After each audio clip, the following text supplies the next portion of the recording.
नमस्कार विद्यार्थी मैत्रिणींनो.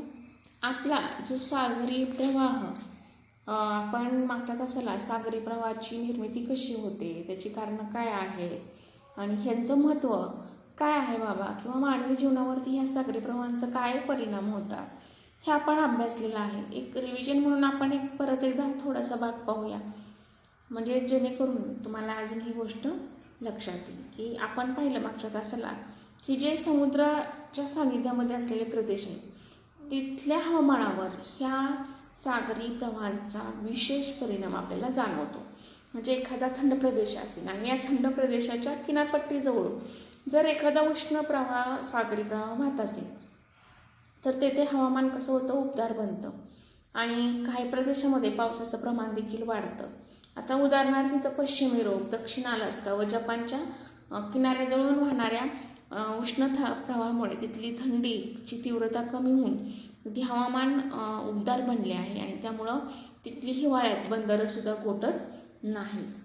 की हे सागरी प्रवाह जर नसते तर समुद्र आणि महासागरातील पाणी संचित राहिले असते आणि अशा पाण्यात सजीवांना आवश्यक खाद्याचा पुरवठा झाला नसता आणि परिणामी तेथील जीवसृष्टी असेल, परिसंस्था असतील, त्या मर्यादित राहिल्या असत्या. जिथं उष्ण आणि शीतप्रवाह एकत्र येतात तिथं वनस्पती, शेवाळ आणि प्लवंग यांची मोठ्या प्रमाणात वाढ होते आणि ही माशाचे खाद्य असते, त्यामुळे तिथे मासे मोठ्या प्रमाणावर येतात. तिथं प्रजनन त्यांचे मोठ्या प्रमाणावर होते, त्यामुळे इथं मोठ्या प्रकारची अशी मत्स्यक्षेत्र निर्माण झालेली आपल्याला पाहायला मिळतात. उदाहरणार्थ अटलांटिक महासागरातील उत्तर अमेरिका खंडाजवळील ग्रँड बँक असेल किंवा युरोप खंडाजवळील डॉगर बँक असेल, ही त्याची उदाहरणं आपण सांगू शकतो.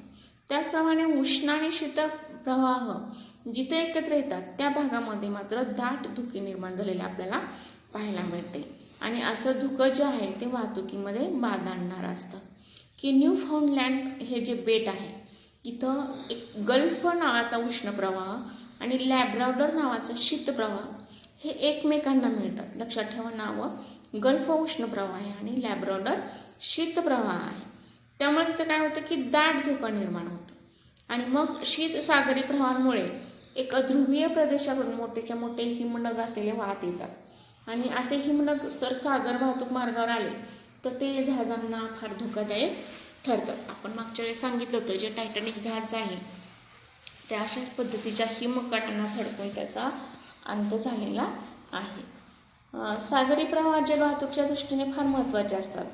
जर या सागरी प्रवाहाला अनुसरून जर आपण जलवाहतूक केली तर वेळ बचत होते, इंधनाची बचत होते, खर्च कमी होतो आणि शीत सागरी प्रवाहालगतच्या किनारपट्टीवर मात्र पर्जन्याचं प्रमाण कमी असतं. उदाहरणार्थ पेरू, चिली किंवा नैऋत्य आफ्रिकेतील ओसळ वाळवंटी प्रदेश. आता खोल वाहणारे सागरी प्रवाह आपण आतापर्यंतचा जो अभ्यास केला होता तो एक 500 मीटरपर्यंत खोलीमध्ये असणारे जे सागरी प्रवाह आहेत म्हणजे पृष्ठ सागरी प्रवाह याचा अभ्यास केला होता. आता या 500 मीटरपेक्षा जास्त खोल प्रवाह असतात. आपण आकृतीमध्ये सुद्धा पाहिलं होतं की समजा इथपर्यंत हे 500 मीटर जे आहे हा वरचा भाग, की इथपर्यंतचे जे प्रवाह आहेत ते आपण अभ्यासले होते. आणि ह्या 500 मीटरच्या खालच्या भागामध्ये सुद्धा हे प्रवाह असतात. आता ते कशा पद्धतीचे असतात ते आपण पाहूया. तर 500 मीटरपेक्षा खोलीवर ज्याला देखील प्रवाह असतात त्यांना खोल पाण्यातील प्रवाह म्हणतात. खोलवर वाहणारे हे प्रवाह सहसा महासागरातील वेगवेगळ्या भागातील पाण्याच्या तापमान व घनतेतील तफावतीमुळे तयार होतात. याला उष्णता क्षारता अभिसरण असे म्हटले जाते. हे प्रामुख्याने महासागराच्या तळापर्यंत वाहणारे प्रवाह आहेत. हे सागर जलाच्या पृष्ठभागाखाली नद्यांप्रमाणे सतत वाहत असतात. इथं तुम्ही आकृतीमध्ये पाहू शकता इथली ही जी रेषा आहे इथं 500 मीटरपर्यंत दिले बघा आणि हे खालचे जे आहेत म्हणजे हा उष्ण प्रवाह आहे लाल आणि हा शीत प्रवाह आहे. म्हणजे अगदी एक नदी कशी वाहते खालच्या बाजूने अगदी समुद्राच्या तळाकडून तळाशी वाहत असतात, जशी एक नदी वाहते तशा पद्धतीचे हे खालून वाहत असतात. वेगवेगळ्या भागातील पाण्याचे तापमान हेही खोल सागरी प्रवाहामागचे मोठे कारण आहे. की वेगवेगळ्या भागातलं सागरामधलं जे खालीचं जे तापमान आहे सागर तळाचं त्यातल्या तापमानाचा सुद्धा फार मोठा परिणाम या सागर प्रवाहातील होतो. आता गरम झालेल्या पाण्याची क्षारता कमी असते आणि पर्यायाने घनताही कमी असते. असे पाणी पृष्ठावरती येते, तर गार पाण्याची घनता जास्त असल्याने ते खाली जाते. या हालचालीमुळे प्रवाह निर्माण होतात. की गरम झालेलं जे पाणी आहे, आपण पाहिलं की गरम झालं पाणी, त्याची क्षारता कमी होते आणि पर्यायाने त्याची घनता सुद्धा कमी होते. आणि असं झालं की हे पाणी काय होतं की खालून वरती पृष्ठभागाकडे जातं आणि जे वरचं गार पाणी असेल त्याची घनता जास्त असलेलं ते खाली येतं. म्हणजे हलकं पाणी वर आणि जड पाणी खाली येतं. या हालचालीमुळे हे प्रवाह निर्माण होतात. साधारणतः ग्रीनलँड व युरोपीय खंड यामधील भागात पृष्ठीय जल जास्त खोलीकडे वाहत जाते. की ग्रीनलँड युरोपीय खंड जे आहे या भागातील जे पृष्ठीय जल आहे ते जास्त खोलीकडे असं खाली वाहत गेलेलं आपल्याला जाणवतं. हे जल खोलीवरूनच अंटार्क्टिका खंडापर्यंत जाते. तेथून पुढे या जलाचे उद्धरण होतं सागरपृष्ठाकडे येते. अशा तऱ्हेने संपूर्ण सागर जलाचे पुनर्वितरण घडत असते. असे पुनर्वितरण घडण्यास 500 वर्षाचा कालावधी लागतो. या तऱ्हेच्या हालचालीस वाहतूक पट्ट्यावरून होणारी हालचाल असेही म्हणतात. इथे तुम्ही पाहू शकता की हे जे आहे हा उष्ण प्रवाह आहे आणि हा निळा जो आहे तो थंड प्रवाह आहे. मग हे जे प्रवाह आहेत की काय करतात की समजा हा भाग आहे, इथं आपण पाहूया. समजा हे पृष्ठीय काय करतात की असे खाली गेले वाहत समजा, तर ते परत अंटार्क्टिकापर्यंत गेले की परत तिथून परत वरच्या बाजूला येतं. म्हणजे हे खालून वरती वरून खाली अशा प्रकारची प्रक्रिया सातत्याने घडत असते. म्हणजे हे पाणी संचित राहत नाही एका ठिकाणी, की पुनर्वितरण घडत असते अशा प्रकारचं पाण्याचं. आणि ते परत हे जे पाणी आहे अंटार्क्टिका खंडाकडे जाऊन परत वरती येणं ही जी क्रिया घडत असते हिला जवळजवळ 500 वर्षाचा कालावधी लागतो. म्हणजे बघा किती मोठा कालावधी लागतो.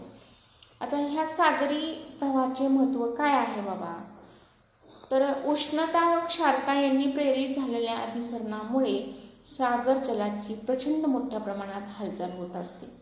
या अभिसरणातून संपूर्ण सागरीय जल पृष्ठीय भागापासून तळाकडे व तळाकडून पृष्ठाकडे हलवले जाते.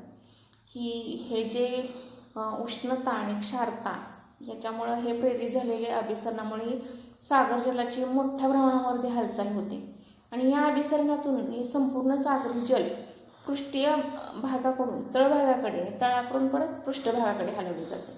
म्हणजे पृष्ठीय भागातील उष्ण जल तळाकडे, तर तळाकडे पोषक द्रव्यांनी समृद्ध शीतल जल परत पृष्ठाकडे नेले जाते.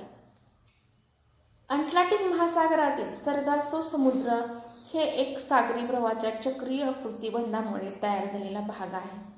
याच्या सीमावर जमिनीचा भाग नसून केवळ वेगवेगळ्या प्रवाहांनी हा सीमित झालेला आहे. सागरी प्रवाहाच्या चक्रीय प्रतिबंधामुळे महासागराच्या काही भागात अशी वैशिष्ट्यपूर्ण स्थिती निर्माण होते. अशा क्षेत्रांना ग्वायर्स म्हणतात. सर्गासो नावाच्या सागरी गवतामुळे या भागास सर्गासो असे नाव मिळाले आहे. येथे सागरी जल स्थिर असते. हा समुद्र 11,1100 किलोमीटर रुंद व 3,200 किलोमीटर लांब आहे. की हा जो आहे की अटलांटिक महासागरामधला हा सर्गासो आहे.